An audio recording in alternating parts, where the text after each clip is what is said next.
사랑하는 하나님 아버지, 우리의 삶을 주님의 손에 맡겨드립니다.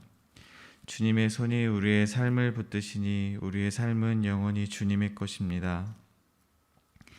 주님과 함께 걷기를 원합니다.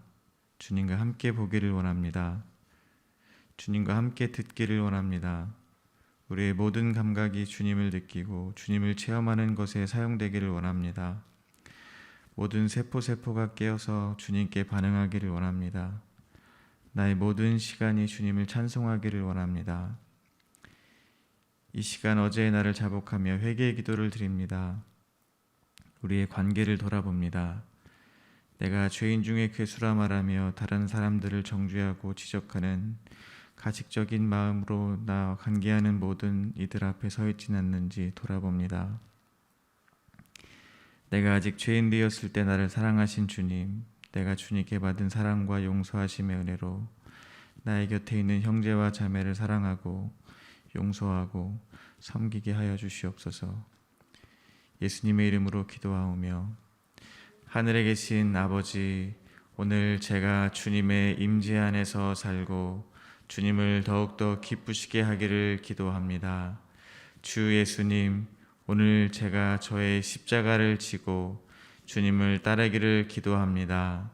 성령님, 오늘 성령님이 저를 충만하게 채워주시고 성령의 열매, 사랑과 희락과 화평과 오래 참음과 자비와 양성과 충성과 온유와 절제가 제 삶 속에서 익어갈 수 있도록 해 주시기를 기도합니다. 아멘. 말씀을 나누겠습니다. 오늘 우리에게 주신 하나님의 말씀은 말라기 3장 7절에서 12절까지의 말씀입니다. 저와 여러분이 한 절씩 교독하겠습니다. 만군의 여호와가 이르노라, 너희 조상들의 날로부터 너희가 나의 규례를 떠나 지키지 아니하였도다. 그런즉 내게로 돌아오라, 그리하면 나도 너희에게로 돌아가리라 하였더니 너희가 이르기를 우리가 어떻게 하여야 돌아가리까 하는도다. 사람이 어찌 하나님의 것을 도둑질하겠느냐? 그러나 너희는 나의 것을 도둑질하고도 말하기를 우리가 어떻게 주의 것을 도둑질하였나이까 하는도다. 이는 곧 11조와 봉헌물이라. 너희 곧 온 나라가 나의 것을 도둑질하였으므로 너희가 저주를 받았느니라. 만군의 여호와가 이르노라, 너희의 온전한 11조를 창고에 들여 나의 집에 양식이 있게 하고 그것으로 나를 시험하여 내가 하늘문을 열고 너에게 복을 쌓을 곳이 없도록 붙지 아니하나 보라. 만군의 여호와가 이르노라, 내가 너희를 위하여 메뚜기를 금하여 너희 토지 소산을 먹어 없애지 못하게 하며 너희 밭에 포도나무 열매가 기한 전에 떨어지지 않게 하리니 너희 땅이 아름다워짐으로 모든 이방인들이 너희를 복되다 하리라. 만군의 여호와의 말이니라. 아멘. 하나님은 이스라엘 민족의 타락에도 불구하고 메시아가 오셔서 그들을 깨끗하게 하며 그들이 공의로운 제물을 바쳐 예루살렘의 봉헌물이 여호와께서 다시 기쁨이 되게 할 것이라고 말씀하셨습니다. 그리고 그들을 야곱의 자손들아라고 부르시며 결코 소멸되지 않을 것을 약속하셨습니다. 그리고 오늘 본문에서 5번째 논쟁을 통해 하나님의 뜻을 전하고 계십니다. 오늘 본문은 크게 두 문맥으로 나누어 묵상하겠습니다. 첫 번째 문맥은 7절부터 9절까지입니다. 이스라엘 민족이 하나님의 것을 도둑질하였다는 하나님의 책망이 기록되어 있습니다. 두 번째 문맥은 10절부터 12절까지로 온전한 11조를 드림으로 받게 될 하나님의 복이 기록되어 있습니다. 7절입니다. 만군의 여호와가 이르노라, 너희 조상들의 날로부터 너희가 나의 규례를 떠나 지키지 아니하였도다. 그런즉 내게로 돌아오라, 그리하면 나도 너희에게로 돌아가리라 하였더니 너희가 이르기를 우리가 어떻게 하여야 돌아가리까 하는도다. 조상들의 날은 출애굽한 이스라엘 민족이 시내산에서 율법을 받은 날을 이야기합니다. 하나님은 그들에게 돌아올 것을 촉구하셨습니다. 말라기 2장에서 그들은 이방신의 딸들과 결혼함으로 우상을 섬겼습니다. 이는 이방신의 딸과 결혼하여 우상을 섬긴 사실 하나만을 이야기하는 것은 아닐 것입니다. 오히려 그들이 하나님을 우상처럼 믿고 있었음을 우상 숭배를 통해 드러내셨다고 보는 게 맞을 것입니다.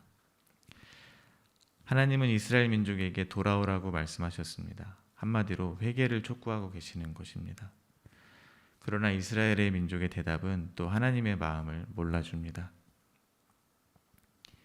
그들의 대답은 이러합니다. 너희가 이르기를 우리가 어떻게 하여야 돌아가리이까 하는도다. 회개를 하라는 하나님께 어떻게 어디로 돌아가야 하냐고 묻는다는 것은 역시나 그들은 자신들이 무엇을 잘못하는지 모른다는 것입니다. 만약에 11조를 뒤에 나오는 11조를 본인들이 잘 하지 못했다면 그 말씀이 먼저 떠올라서 자기들이 숨었을지도 모르겠습니다.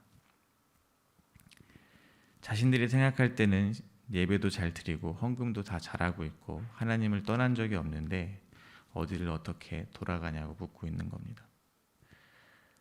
하나님은 이스라엘 민족에게 먼저 깨끗하라고 말씀하지 않습니다. 먼저 거룩하게 살라고 말씀하지 않았습니다. 그저 먼저 돌아오라고 말씀하고 계십니다. 우리는 하나님께 나아가기에 앞서서 나의 모습을 먼저 완벽하게 하려고 하지는 않는지, 그래서 하나님께 돌아가는 것을 차일피일 미루고 있지는 않는지 생각해 볼 수 있습니다. 지금 무언가 하나님과 거리가 멀어진 것 같다면 아무 조건 없이 돌아오시길 기다리시는 아버지께 지금 모습 그대로 돌아오시기를 바랍니다. 하나님은 자신의 잘못을 여전히 인정하지 못하는 이스라엘 민족에게 다음의 예를 들어주십니다. 8절과 9절입니다.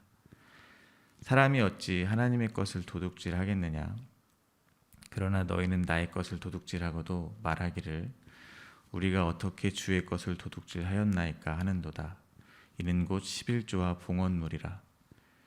너희 곧 온 나라가 나의 것을 도둑질하였으므로 너희가 저주를 받았느니라. 말라기 3장 3절과 4절에서 하나님은 이스라엘 민족에게 메시아를 보내실 것을 예언하시면서 회복될 것을 봉헌물이라고 하셨습니다.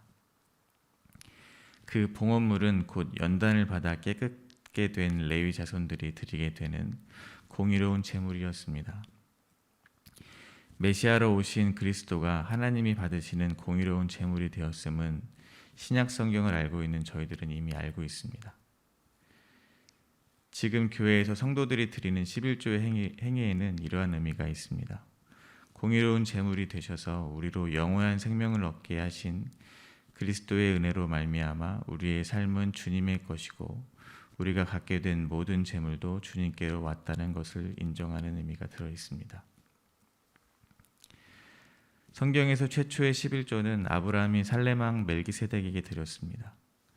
이는 모세의 율법이 주어지기 전입니다. 그러니 율법으로 정해지기 전에 드려진 11조의 의미를 생각해 본다면 성경에서 말하는 11조의 의미를 더욱 잘 알 수 있을 것입니다. 소돔에 거주하던 아브라함의 조카 롯이 전쟁에 의해서 재물도 빼앗기고 사로잡혀 가게 되자 아브라함은 집에서 거느리던 신하들을 데리고 롯을 구해옵니다. 모든 빼앗겼던 재물도 다 찾고 대적들로부터 전리품도 챙겨서 돌아오는데 소돔 왕과 살레망 멜기세덱이 아브라함을 영접합니다. 그때 멜기세덱이 이러한 말을 합니다.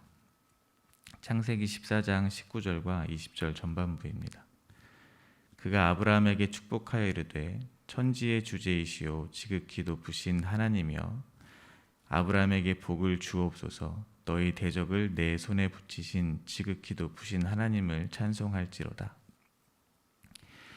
그러자 아브라함이 멜기세덱에게 자신이 전쟁을 통해 얻은 것의 10분의 1을 줍니다. 멜기세덱은 아브라함이 전쟁에서 승리하고 전리품까지 얻어 올 수 있었던 것이 천지의 주제시오 지극히 높으신 하나님께서 전적으로 이루신 것임을 고백했습니다. 멜기세덱이 떡과 포도주를 가지고 나와서 하나님이 아브라함에게 복을 빌었습니다. 그러자 아브라함은 그 사실을 인정하고 10분의 1을 멜기세덱에게 주었던 것입니다. 10분의 1의 1은 10의 10 전체의 대표성을 갖고 있습니다. 아브라함이 멜기세덱의 말을 인정하고 10분의 1을 드렸다는 것은 이 모든 것이 하나님의 은혜로 이루어진 것임을 인정한다는 의미를 갖고 있습니다. 따라서 우리가 드리는 11조 행위에서 가장 중요한 것은 우리의 모든 것이 주님의 것이라는 것을 인정하고 감사하는 마음일 것입니다. 하나님은 우리의 모든 것을 원하십니다. 하나님은 멜기세덱의 고백처럼 천지의 주제이십니다. 천지를 지으신 분이 이 땅에 재물이 필요할 리가 없습니다. 당연히 우리의 마음을 원하시는 것입니다. 재물은 자주 우리에게 생명과도 같이 여겨집니다. 재물은 우리가 노력하고 살아낸 모든 가치의 또 노력의 결정이라고도 할 수 있습니다. 우리는 그래서 돈이 많은 사람을 잘 산다고 정의하기도 합니다. 돈이 많은 사람은 돈이 없는 사람보다 더 대접을 받는 게 당연시 되기도 합니다. 반면에 돈이 없으면 스스로 생을 마감하기도 합니다. 돈이 그들에게 생명이었다는 것입니다. 그래서 생명같이 여기던 돈이 사라지자 진짜 자기의 생명을 끊어버리는 것입니다. 요즘 일어나는 범죄들도 보면 대부분이 돈 때문에 시작되는 일입니다. 알게 모르게 하나님을 믿는 저희들도 우리의 노력의 대가와 하나님의 은혜 사이에서 저울질을 하고 있을 때가 많이 있습니다. 나의 노력이 많이 들어간 일의 대가일수록 11조를 드리기가 망설여지기도 합니다. 아브라함을 축복하는 자리에서 멜기세덱과 달리 소돔왕은 이와 같이 말했습니다. 창세기 14장 21절입니다. 소돔왕이 아브라함에게 이르되 사람은 내게 보내고 물품은 내가 가져가라. 소돔왕은 아브라함이 전쟁에서 수고를 했으니 전리품은 가지고 가라고 말하는 것입니다. 전리품은 아브라함이 노력해서 얻은 아브라함의 것이라고 말하는 것입니다. 제 아내도 소돔왕과 멜기세덱이 함께 있는 것처럼 물질을 두고 고민하는 때가 많이 있음을 고백합니다. 저의 수고가 많이 들어갈수록 모든 것이 하나님의 것이라는 고백을 하라는 멜기세덱의 말과 내가 수고했으니 내 소유권을 인정해도 된다는 소돔왕의 말에 어느 때는 멜기세덱의 말을 듣기도 하고 때때로 한푼이 아쉬울 때는 소돔왕의 손을 들어주기도 하는 연약함을 고백합니다. 하지만 아브라함은 소돔왕에게 이와 같이 말합니다. 창세기 14장 22절과 23절입니다. 아브라함이 소돔왕에게 이르되 천지의 주제이시오 지극히 높으신 하나님 여호와께 내가 손을 들어 맹세하노니 내 말이 내가 아브라함으로 치부하게 하였다 할까 하여 내게 속한 것은 한 오락이나 들매끈 한 가닥도 내가 가지지 아니하리라. 아브라함이 승리한 전쟁의 공로가 자신에게 돌아갈까 봐 소돔왕에게 속한 것은 하나도 가져가지 않겠다고 하나님께 맹세를 한 것입니다. 이처럼 이스라엘 민족이 드리는 11조와 봉헌물에는 그들이 모든 것이 하나님의 것이라는 감사의 고백이 들어 있었어야 했습니다. 하지만 그들이 드렸던 11조와 봉헌물은 그렇지 않았던 것입니다. 하나님이 그들에게 돌아오라고 말씀하셨을 때 하나님의 말을 제대로 이해하지 못한 것으로 보아서 그들은 그들 생각에는 정확하게 10분의 1을 떼어서 형식상 온전한 11조와 봉헌물을 드렸을 것입니다. 하지만 하나님이 보시기에 그 11조와 봉헌물은 하나님의 것을 훔치는 것과도 같았다는 것입니다. 하나님께 헌금을 하고 하나님께 하나님의 것을 도둑질했다는 소리를 들을 수 있다는 것이 충격적입니다. 11조를 통해 하나님이 받으시고자 하는 것은 하나님께 모든 것을 내어 맡기는 성도의 가난한 마음입니다.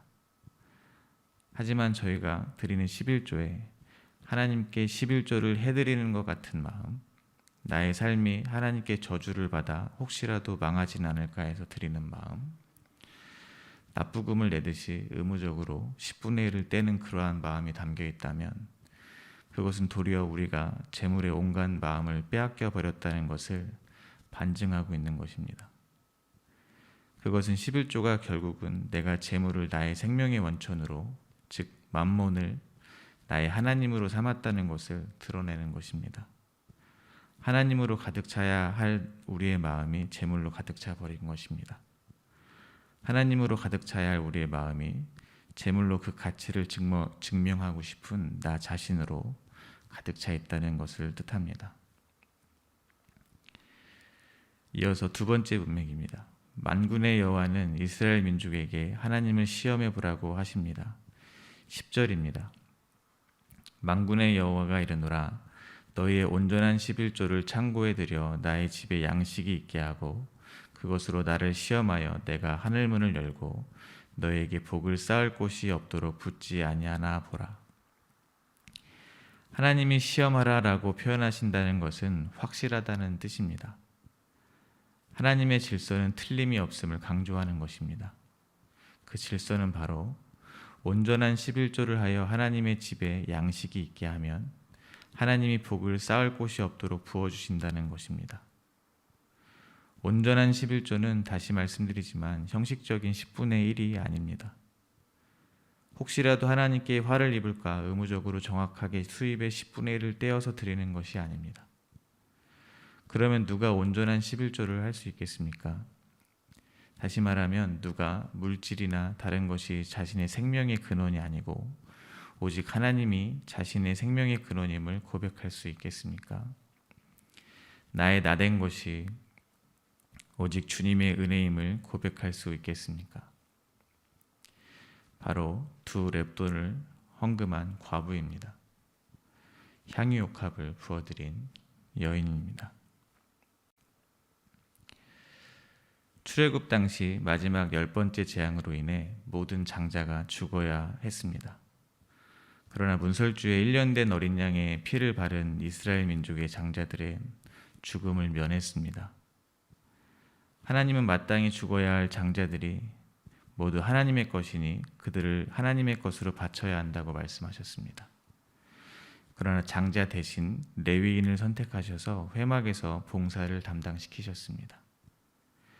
그 일을 위하여 레위인들은 기업을 받지 않았으므로 다른 지파의 사람들은 레위인들이 자신들의 장자를 대신한 값으로 11조를 바쳤습니다. 문설주에 바른 어린 양의 피로 살아난 장자들, 그들 대신에 바쳐진 레위인들, 그리고 그들에게 주어진 11조는 장자들의 목숨을 대신한 생명의 속전의 의미를 가지고 있습니다. 그럼 레위인들에게 11조를 바쳤던 이들이 11조를 바치며 무슨 생각을 했을까요? 각 지파의 장자들은 곧 그 지파 전체를 의미합니다. 그러므로 11조를 바치며 본래는 자신들이 죽었어야 하는데 하나님의 은혜로 살아났음을 생각하며 감사했을 것입니다. 우리도 죽을 뻔했는데 누군가 우리를 위해 대신 죽으심으로 우리가 살게 되었음을 알고 있습니다. 바로 그리스도 예수께서 우리가 져야 할 십자가를 대신 지심으로 우리에게 영원한 생명을 전해주셨습니다. 다른 말로 우리를 위해 생명의 속전, 즉 11조로 예수님이 공의로운 제물이 되셔서 먼저 드려지신 것입니다. 예수님의 생명으로 값을 치르시고 우리가 살아난 것입니다. 이 사실을 믿는 이들이 드릴 수 있는 것이 바로 온전한 11조입니다. 이제는 내가 사는 것이 아니고 예수 그리스도를 믿는 믿음 안에서 사는 것을 고백할 수 있는 이들이 드리는 삶이 온전한 11조입니다. 단순히 10분의 1을 정확히 떼어서 드리는 것이 온전함이 아닙니다. 예수 그리스도를 믿는 믿음으로 드리는 우리의 삶이 또한 그 마음이 담겨야 온전한 것입니다. 온전한 11조를 하면 부어주신다는 복은 다음과 같습니다. 11절과 12절입니다. 만군의 여호와가 이르노라 내가 너희를 위하여 메뚜기를 금하여 너희 토지 소산을 먹어 없애지 못하며 너희 밭에 포도나무 열매가 기한 전에 떨어지지 않게 하리니 너희 땅이 아름다워짐으로 모든 이방인들이 너희를 복되다 하리라. 만군의 여호와의 말이니라. 온전한 11조를 드리면 메뚜기를 금하여 저희의 토지 소산을 먹어 없애지 못하게 하고 포도나무의 열매가 기한 전에 떨어지지 않게 하신다고 말씀하십니다. 이를 통해서 저희가 알 수 있는 것은 하나님의 주권 아래에 모든 것이 있다는 것입니다. 곡식 한 알이 열리는 것도 포도 열매 하나가 떨어지는 것도 하나님의 허락이 없이는 안 된다는 것입니다. 온전한 11조를 드릴 수 있는 성도는 사실 모든 것이 하나님의 주권 아래에 있다는 것을 이미 아는 사람들일 것입니다. 그들이 바라는 복은 눈에 보이는 열매가 아닐 것입니다. 하나님이 주시는 무언가, 하나님이 주시는 그러한 것들이 그들이 바라는 복이 아닐 것입니다. 그들을 주관하신 하나님 그 자체가 그들이 바라는 복일 것입니다. 이제 그들은 아무런 조건 없이 그저 주님이 전부가 되었기 때문입니다. 온전한 11조를 드리면 결국 그들의 땅이 아름다워지고 모든 이방인들이 그들을 복되다고 할 것이라고 합니다. 땅이 아름다워진다는 구절은 우리말 성경에는 기쁨의 땅이 된다고 번역이 되어 있습니다. 하나님만 의지하게 된다는 것은 반대로 얘기하면 그들이 의지했던 모든 것이 다 사라졌다는 의미가 될 수도 있습니다. 나를 나 되게 한다고 여겼던 돈, 명예, 성공, 학벌, 인간관계 등이 더 이상 나의 나됨을 나타내지 못하고 오직 예수님만이 나의 나됨을 나타나게 하는 그러한 삶을 살고 있다는 의미가 될 수도 있습니다. 그러므로 온전한 11조를 드리는 성도들이 바라는 땅은 눈에 보이는 이 땅은 아닐 것입니다. 예수 그리스도가 다시 오셔서 이루실 새하늘과 새 땅, 하나님 나라일 것입니다. 그 땅은 영원히 아름답고 기쁨으로 가득할 것입니다. 그래서 모든 이방인들이 하나님의 이름을 높이게 될 것입니다. 말씀을 맺겠습니다. 하나님께 온전한 11조를 드리면 우리의 땅에 소산이 풍성해질 수 있습니다. 우리가 하는 일이 형통할 수도 있습니다. 이는 분명한 하나님의 말씀입니다. 하지만 더 이상 우리에게 그러한 것이 복이 아니게 되시길 바랍니다. 하나님이 주시는 어떤 것이 우리에게 복이 아니게 되길 바랍니다. 하나님 자체로 우리에게 복이 되기를 바랍니다. 땅의 풍족함이, 몸의 건강함이, 재물이 많아지는 것이 우리에게 복이 아니라 생명의 속전, 즉 11조로 먼저 드려지신 예수 그리스도로 말미암아 얻게 된 영원히 죽지 않을 생명이 우리의 복이 되시기를 바랍니다. 십자가 위에서 돌아가심으로 영원히 죽어야 할 우리의 죄의 값을 치르신 예수 그리스도를 믿는 믿음으로 사는 복된 오늘 하루가 되시기를 기도드립니다.